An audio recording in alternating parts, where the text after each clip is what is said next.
Hello everyone, Coach Oben, Coach Josh here, CrossFit ETHOS, we're talking to you guys. We are in week number 2 of your CrossFit Open. We are now on 25.2, and this week we have a repeat workout. Now for all of our freshmen, first timers, once in a while the CrossFit Open does this, and a repeat workout is basically they take a workout from a previous year and then bring it to the current year that we're on. For example, Coach Josh just finished his workout. He was present back in 2022 when this workout released, and he finished the workout in 5 seconds. I don't know. something. We'll let you guys guess what this time was.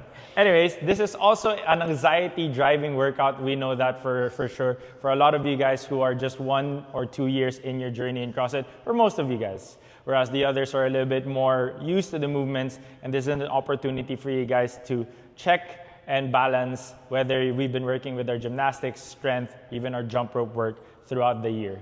Now, the first thing I want you guys to understand is the most important thing about this workout is that you trust the person who's going to change your plates.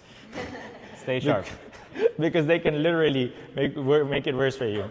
Anyways, our tips and strategies are pretty straightforward, as the workout is as straightforward as it can get. Really, when it comes to the essence of the workout, it's whether you have the strength to do the barbell movement or not, whether you have your jump rope work or not, and whether you have your pull-up bar work or not. As simple as that. It is what we like to call is a skill gate check exercise, and also an engine check in a sense. So that being said, to kind of put a lot of you guys' minds at ease, we want to talk to you guys about how we're going to run this workout. So there's the how part where Coach Josh is going to talk about strategy, but my role here is to talk to you guys about the what ifs. So you're probably thinking to yourself, I can't do the RX version, I can do the scaled version. However, if I'm doing the scaled version, I can do the jumping pull-ups, but I cannot do the pull-ups, or you can do the jumping pull-ups and the pull-ups, but you cannot do the chest-to-bar pull-ups. And the same thing goes for the RX people. You can do the pull-ups, you can do the chest-to-bar pull-ups, and then you cannot do the bar muscle-ups, or you can do the pull-ups, you can do the RX weights,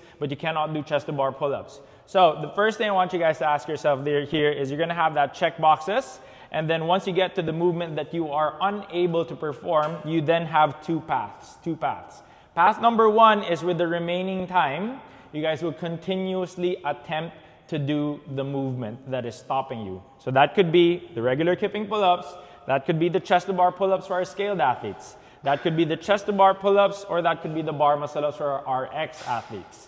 Or your second option is if you are absolutely sure that it is not going to go down, let's say you have 6, 4, or 2 minutes remaining, and you know that no matter how hard you try, you will be unable to do the movement, and the pressure and the quote-unquote magic of the open is not helping or not working for you guys. Path number 2 is just to continue with the workout with a scale or variation to your liking. So just like a regular class. Let's say you got capped off at the pull-ups, you get to the round of chest-to-bar pull-ups, no matter how much you try, the chest is just not cooperating. We'll take your ego, throw it out, we'll continue to do the rest of the workout with regular pull-ups and the weights of your choice, and have a good workout and enjoy yourselves.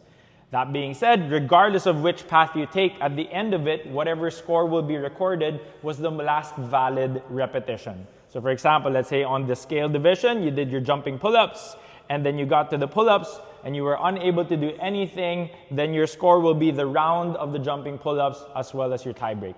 And hopefully that answers everyone's questions. And in case you're thinking still further, so which version should I do? Our answer is have both mindsets ready. So have the mindset to attempt and have the mindset to also scale and then continue for the rest of your workout just to have fun. But don't worry, also we'll help you guys set it up tomorrow and on Sunday and on Monday for those doing open gym. Let's just be considerate with our staff and our judges because it's a lot of work and a lot of logistics. Cool? So hopefully that answers a lot of you guys' sort of like pending questions. And to talk about strategy, the man himself, Coach Josh. Yeah, so first thing we want to do is break early and often. You want to think how many times should I break, especially on the first 2 rounds, regardless if you're scaled or an RX athlete. Because if you're scaled, you're trying to unlock those pull-ups.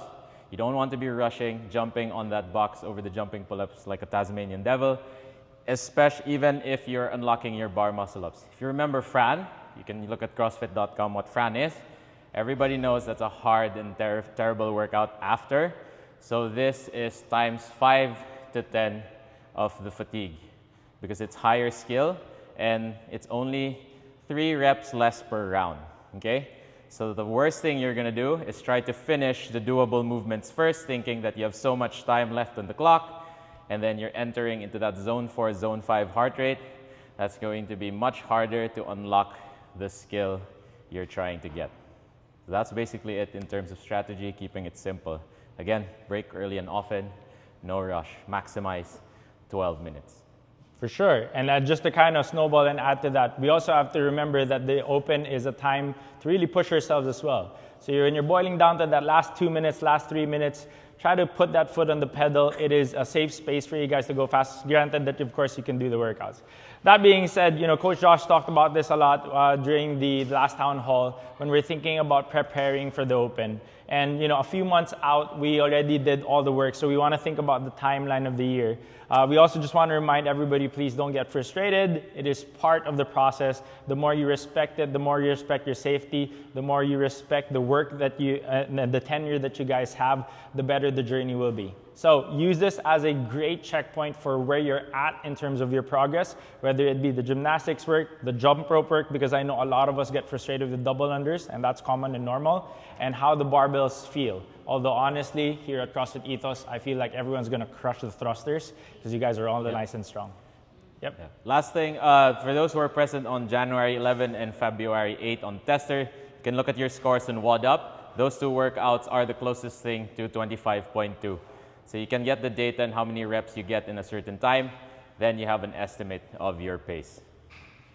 Last challenge is if you can beat Coach Josh in this workout, you get 1 year free membership on, not us, because we can't afford that, but only if you can beat him. Good luck with that. He has probably one of the fastest, if not the fastest times in the Philippines. Anyways, that's it for us. We'll see you guys for your third and final workout next week at 25.3. Cheers. Oi, no redo ah. No redos!